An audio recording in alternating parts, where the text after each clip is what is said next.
review. Okay, I'm going to review an entire research line on which I've been working for the past few years in collaboration with many people, the people you can see there. Most of them are in Bocconi, and then a few other people scattered throughout the world. I will discuss this kind of work, which involves neural networks and the analysis of the loss landscape of neural networks from statistical physics viewpoints. And from this analysis, well, we are going to derive some exact results on simple, let's say shallow, so 1-2 layers neural network models, and then also derive some algorithms, so physics-inspired algorithms, with which we are able to tackle more larger model and truly deep learning scenarios. So let's start with a review of some phenomenology of neural networks. Some basic facts that really are interesting for the in the perspective of the rest of the talk. So let's first fix the setting. We will mostly deal with multi-layer perceptrons. So you have these feed-forward neural networks where you have a composition of layers, weights on each layers, and element-wise activation. Also, we will mostly deal with classification tasks. So in the end, you will take the argmax of the final output of the network to obtain the predicted class label. We have a training set, and so we are in a supervised learning scenario where the loss function essentially compares the prediction from the network with the actual values and tries to minimize. And that learning, is phrased as an optimization problem where you try to minimize this the loss function. Neural networks have been, of course, all of you know that have been very, very successful in since, let's say, 10 years in tackling the most desperate tasks. And so basically the application are very advanced and very successful, but the theory is still lagging far behind. For instance, there are some very basic things that are still poorly understood. One of that concerns generalization, because, for instance, classical learning theory says that the more the complexity of your model grows, so the complexity, let's say, essentially the size or the number of parameters of your model, the more it grows, the more you're able to fit the training set. But at some point, you incur into an overfitting problem where the generalization error, so the performance of your model on a test set, after some decrease, starts to increase again. So, and since the whole point is to have the best generalization possible, you kind of have to stop at some mid-range model complexity in order to have a good generalization. This according to classical statistical learning theory, which also provides some bounds on the generalization error that you could expect from a given model. Well, it turns out that these bounds, first of all, are very, very loose in modern neural network scenarios, and also that in practice you don't see this overfitting phenomena once the data set is large enough. So here is an example from 2 different papers where you don't see this overfitting phenomenon in neural network. Here on the left plot, for a fixed data set, we increase the size of the model. So we take more or wider layers, and we see the generalization error after decreases then as a first peak and then goes down again. Can you see my pointer? Yes, absolutely. Okay. Thank you. Okay. Okay, so this is commonly referred as a double descent phenomena, which is something which can be cured applying some regularization techniques. In fact, you don't see it in the other curves. But the point is that, I mean, the generalization error keeps going down the more parameter you have. Okay, so no overfitting here. And also here you see that, I mean, increasing the number of parameters, and so having larger and larger architecture, you get better and better accuracies on a standard benchmark, which is the ImageNet classification benchmark. So this is a curious phenomena and poorly understood. I'm not claiming I have any, we have solved this problem, but we're going to give some hints into how it can be mitigated by some minimizer that you find in the loss landscape. About the loss landscape, so the landscape given by the training loss function, which is a data-dependent function, where that is a very rough landscape. It's a non-convex landscape. You have many minima, then you have some phenomenology that has been uncovered in recent years. For instance, you have the fact that if you take the outcome of two training processes, which land into different minimas, then you find that a linear interpolation through these two configurations finds some barriers in between the points, but then you can actually devise a scheme to find a low loss, so essentially zero training error path that actually can join the 2 points.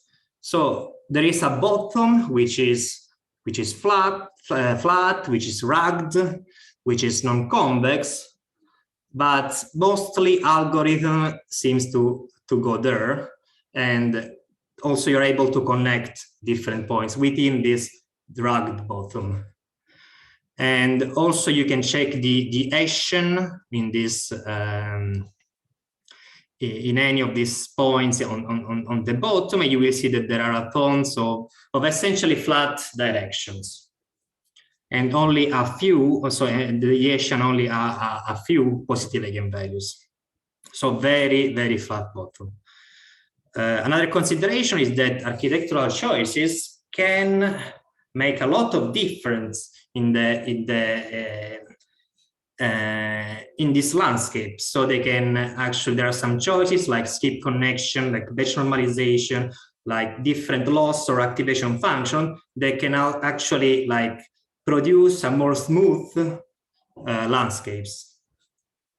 And also the training algorithm itself, so SGD, with has some hyperparameters like the batch size, which correlate with the shape of the minima. So with smaller batch size, you actually land in larger minima. You have a more noisy algorithm, which is typically able to find some larger minima, and also typically, so flatter minima, also typically one finds out that these flatter minima are able to generalize better. So we kind of want to produce some theory which at least in simple model is able to capture this phenomenon. So let's introduce some of the tools and the results of the statistical physics analysis of neural networks. So basically, when you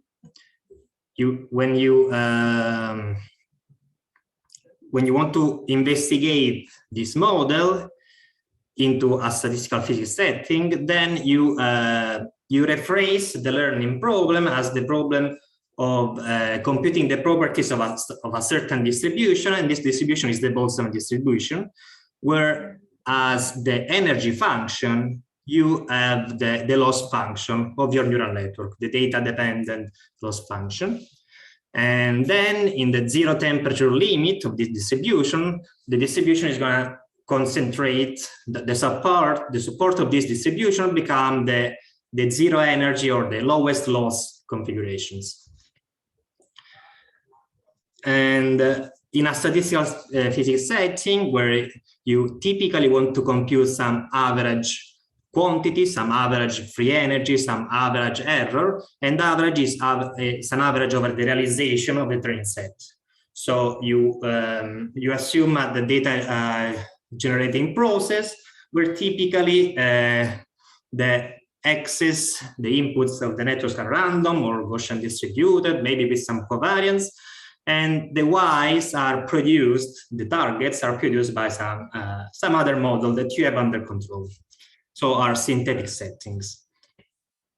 And the main tool for the calculations is the replica method, which basically allows to perform averages of the free energy, so the logarithm of the partition function, which is the denominator in the Boltzmann distribution, using a trick which is called the replica trick, and who basically got Giorgio Parisi a Nobel Prize due to the huge amount of prediction he derived by developing this toolkit, this analytical framework in the spin glass theory. Okay, and I'm sure that Paolo has been bragging a lot about it because he was a PhD student of Giorgio. Okay, so let's see the kind of models we are able to study theoretically. So for which we are able to derive some exact analytical results. They are non-rigorous because the replica technique is non-rigorous, but they are exact. So it takes then a few years of work by mathematicians to prove the result, typically, but in the end they are typically proven to be exact. Okay, so the architectures we consider can have continuous or discrete weights, which is something which is not like discrete weights is not often considered in neural network mainstream papers, but there is a line of research about that, about training neural network with discrete weights for the sake of edge computation. So computation on device where you have some strong memory and computational constraints. So maybe you want to perform only binarized operation using binary weights. And in this analysis, the loss doesn't need to be differentiable. So I mean, we have some relaxation on the common assumption of deep learning settings, although we are only able to deal with single neuron, so a perceptron neural network, or two layers neural network, either in a tree. This is called a tree committee machine. This is a two-layer neural network. This is kind of the architecture we can do exact theory on. And one can perform this theoretical analysis, so computing the statistical properties of the Boltzmann distribution, where the loss function is the energy function, then also take the zero temperature limit and also focus on the optimal configuration, so the optimal solutions. And what one finds is a scenario where minima are many, exponentially many, and they are typically, so most of them are basically are sharp and and are isolated and distant from each other. And the landscape is very glassy, so very, very rough.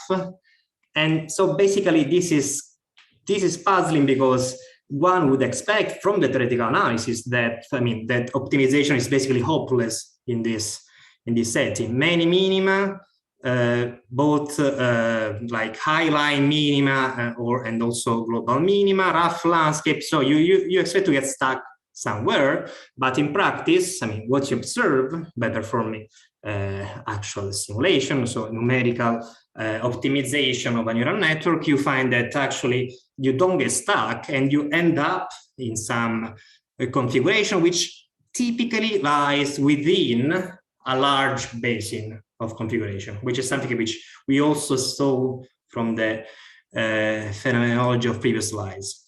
So there is kind of a mismatch from the prediction of statistical physics and simulation results in these models, already in these like simple models.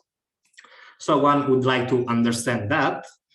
And a way to tell apart good minima, which are the ones that generalize in a good way, and bad minima, is given by an intuition we had that flatness is really important for good generalization. So now we tweak a little bit the energy function. So we devise a new energy function, which in a way that it is able to take into account also an entropy factor for each configuration. So this new energy function, which we call local entropy loss, is something which looks like a free energy, and it is basically a local free energy, where essentially you take the old loss, and then you perform a convolution with a Gaussian. This is an interpretation, so that you basically average the loss around an area which is whose radius is tuned by some parameter gamma that you can choose. So here you're taking into account both the energy level or the loss level, the same, and also the entropic factor. So, and typically you want both. So you want both like a small loss and a large entropy. Okay, so you want configuration lying in wide minima, large basins. So now we perform again a statistical physics analysis, but we now take this as an energy function. The statistical physics analysis can be done also with that, and we have done it in a huge number of combination of models, loss functions and activation. And so here I just report our findings. And the findings are that, yes, there are exponentially numerous sharp minima, but there are also wide flat minima. And you can find them analytically in this landscape. And flat minima, almost by definition, have the property of being robust to perturbations, which is good. And we find analytically again that they are better at generalizing than shallow minima, than sharp minima. And then they are particularly attractive for a class of algorithm. And actually, we're going to see that we also develop new algorithms. We will develop new algorithms which are actually target flat minima from the very construction. So we uncover this geometrical structure of the landscape. We uncover the presence of wide minima, so typically there are just a few flat minima and a ton of sharp ones. Local entropy, which is basically minimized. I mean, we have a lot of entropy in flat minima, is also a good measure of generalization. So this is a quantity that you compute on the training set, but also correlate very well with the generalization error. So a good way to predict generalization is to for a certain configuration is to look at the training local entropy. Also, we see that some architectural choices that have emerged as a kind of evolutionary process in the last years, such as the use of relo activations or the use of cross entropy instead of mean square error or other kind of loss function, they also provide some increase in the flatness of the minima. So kind of there's been an evolutionary drive towards selecting architecture which indirectly provide a smoother landscape and provide wider minima. Okay, so this is again, this is done in 1-2 layers neural networks. Then it's very hard for our current techniques to scale the theory, so the theoretical analysis, to deeper networks. So what we like to take here is just some physical intuition and maybe the opportunity also to devise some new algorithms which take advantage of this analysis. So we developed a few physics-inspired algorithms. And so again, the idea is that you have a lost landscape. You want to perform minimization in this rough landscape. And you start from any point. You could go in the basin of attraction of a dense region, but sometimes you can also fall into sharp minima. So maybe you would like to define a loss which actually basically tries to smooth out, to iron out all the sharp minima and only have minima in the dense, in the wide global minima of the original loss. And we already saw that local entropy is such loss. You can tune the parameter gamma and you can produce the smoothing of the landscape, different smoothing levels for different gamma values. So now let's devise algorithm where we try to optimize the local entropy. First algorithm is called Entropy SGD. So the objective function, the target, is the local entropy function.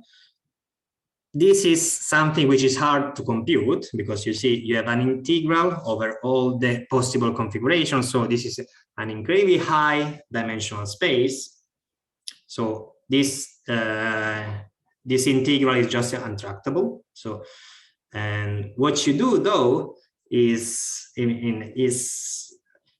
compute the gradient, which is what you need for training. You don't need to evaluate the loss function. You need to evaluate the gradient of the loss function. If you compute the gradient, this can be expressed as an expectation over some displacement averaged over the the measure that you can see contained in this integral.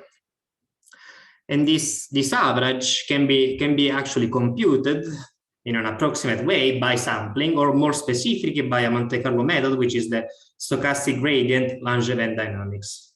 So in this algorithm, in order to compute the gradient in the position W, you have an inner loop, which is doing a gradient descent with noise, so a Langevin dynamics, on the W prime configurations.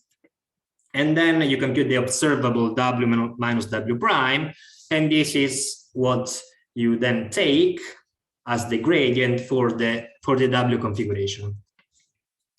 And we will see that this algorithm, while increasing a little bit the computational complexity, because we have an inner loop at each step of the outer gradient descent, you still have some performance increase also at the same computational budget. Another trick, basically, which is similar to the replica trick in practice, but now that we have real replicas, is the following. I mean, it's the one we use to derive an algorithm, which is called replicated stochastic gradient descent, which is very simple. The starting points is this one, where you have the new measure over the configuration, as a kind of inverse temperature y, by which you tune the local entropy of the configurations. And then if you expand, if you use the definition of the local entropy, it's easy to realize that because exponential of logarithm is the argument to the logarithm itself, it's takes, I mean, not much to realize that this measure, when y is an integer number, is equivalent to a measure over y configurations, where these configurations are have an energy function, and in this energy function you basically have the original energy function, so the original loss, but now you have a coupling term between the configurations. Okay, so basically replicated stochastic gradient descent essentially sums up to performing gradient descent or stochastic gradient descent on a system which contains multiple replicas which are coupled together by an elastic term. So in principle, very easy. Maybe it takes some more memory because you have to have copies of your original neural network, so multiple neural networks that are optimized all together. But you have this theoretical backup saying that if you do that, you are also minimizing not only the energy, but also some entropic measure, which is good, again, for generalization. So we performed some large scale, at least large scale for us who are physicists, not large like DeepMind or Facebook large scale experiments, where we took a few commonly used datasets like Cypher10, Cypher 100, and ImageNet in a tiny version. And we implemented state-of-the-art convolutional architectures, typically also with residual connections. And and we compared a baseline where we do standard stochastic gradient descent, and instead the ones where we use our algorithms, our replicated stochastic gradient descent and Entropy SGD, and in all cases we observe better results when we use local entropy as an objective function instead of the original loss. All right, now let me see how much time do we have. Okay, so I should get to the conclusion. I have a third algorithm actually that is from a very recent paper we uploaded on the archive a week ago, and this is not entirely related to the other two, but I mean it's also an attempt to extend statistical physics techniques to deep learning scenarios.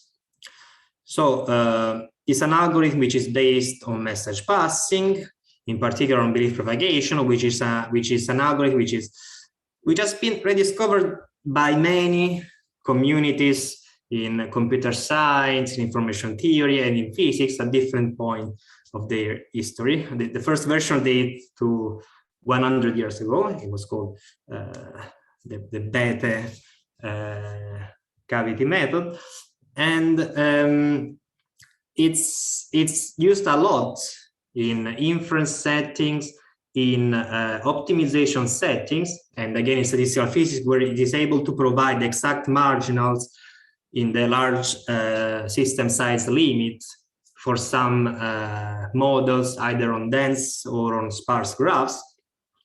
But it's never been used for learning in neural networks, besides the simplest neural network model, which is the perceptron.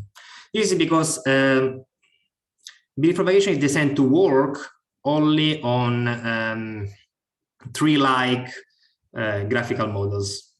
And the factor graph, so the graphical model corresponding to a neural network, is extremely loopy. So there are some huge convergence. Probably people have tried, I've tried for several years. And I mean, there are a lot of issues with getting belief propagation to converge on deep networks. So it's problematic to use it in a training, deep learning training scenario. So, but recently we came up with a bunch of heuristics that in the end made it possible to perform training by belief propagation. So this is an alternative to stochastic gradient descent. So it's a non-gradient based algorithm for training neural networks. And I mean, in practice, it works quite well. I mean, it's not hyper flexible, so you cannot use it on any possible model as you would do for gradient descent, but I mean, it's a very good start. So let's see how it works. First of all, for computational reasons, we want to use mini batch training. Otherwise, since datasets are so large, it would be impossible to perform any training. And so, in order basically to combine graphical models and mini batch training, we had to perform some trick. And the trick we use, we called it Posterior-as-Prior. So basically, we assume the parameters we train are called theta, and they just characterize a certain prior. So we model a prior distribution over the weights W. And then what we do is to, given a certain prior theta t, and the example in a certain mini batch at time t, xt, and yt, we compute in an approximate weight the posterior over the weight. Then we reweight this posterior by a certain rho. You can fix also rho equal to 1. This is just for speeding up the training if needed. And then this posterior, this approximate posterior that we compute by message passing, it's used to essentially is taken as the prior for the next step. So this is why posterior as prior, because the prior at time t plus 1 is given by the posterior at time t. Okay, so PSP, the PSP update rule. And what we observe with this rule, I mean, we are not able to compute the actual posterior of the whole training set of the W given the whole training set. This is what I mean. People doing Bayesian neural network aspire to. So the full posterior of the weights given the full training set, but we tackle a narrower issue, which is let's find some distribution P of theta, which is able to concentrate as training goes by over the good configuration. So the configuration which lie on low loss levels and also possibly on wider minimum. And this happens quite well in practice. We observe this concentration of this posterior as prior as the number of epochs increase. And so in the end, essentially, we can pick any configuration from this prior, and this is going to be a good pointwise neural network. With that, we have a fully working with a good training and test error neural network. So this is again a two loops algorithm. So this is the outer update, but then we have to compute at each step the posterior, and this is done by message passing. And I'll just show you to give you an idea the kind of message passing involves. Doesn't look extremely well because there are a few messages exchanged in the network, messages corresponding to the wave the weights mean and variance, messages corresponding to activations, means and variances, messages corresponding to pre-activation means and variances. But in the end, all of this can be computed, and in the end, you only have element-wise activations and some basically matrix or matrix products or tensor contractions. So we are able to, and also the message exchange in the network can be divided in a forward propagation pass, the message updates. So you have a forward update and a backward update of the messages. And the complexity, the computational complexity is the same as SGD, the time complexity. The memory complexity is a little bit, is a bit larger. And also the time prefactor is also a bit larger. So it's not competitive yet in terms of speed, but it's on the same complexity level. And also we are able to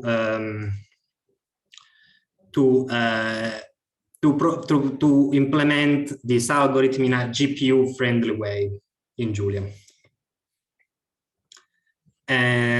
Yeah, okay. Here we have some results. So we train some multi-layer perceptrons, and we use binary weights and activations because we can do it with belief propagation. They cannot be trained, these kind of networks, binarized network cannot be trained by SGD, but there are some SGD-based heuristics, one of which is called BinaryNet, which we can compare to. So in this framework, where we also have multi-layer perceptron with two different architectures here, the same dataset EfficientNet, black curve, we have BinaryNet, so the SGD-based heuristic. And then we developed different message passing algorithms, starting from BP, then some approximation to belief propagations. And all of them perform, except for mean field, which is the crudest approximation, all of them perform well. So all of them, they go lower on the train error, lower than the black curve, which is BinaryNet.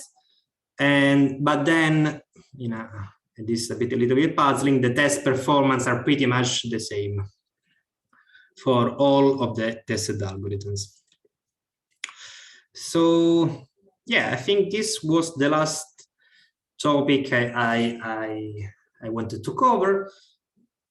Just to summarize all of it, just want to stress that statistical physics provides some very powerful tools, and again, thanks Giorgio Parisi for the analysis of neural networks, that the geometry of the loss, of the training loss landscape is, I mean, tells us a lot about the generalization. So you can look at the landscape and guess the generalization properties of minimizers.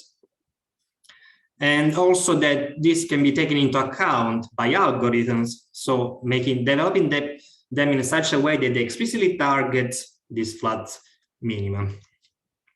And also that, I mean, step by step, and with some bleeding involved, message passing algorithm that, I mean, at least many people like, because through that you can sometimes get exact marginals and exact asymptotic value of some relevant quantities such as entropies. They can be scaled, at least in a crude approximate way, to neural network training. So yeah, I think I'm done, and yeah, thank you for listening.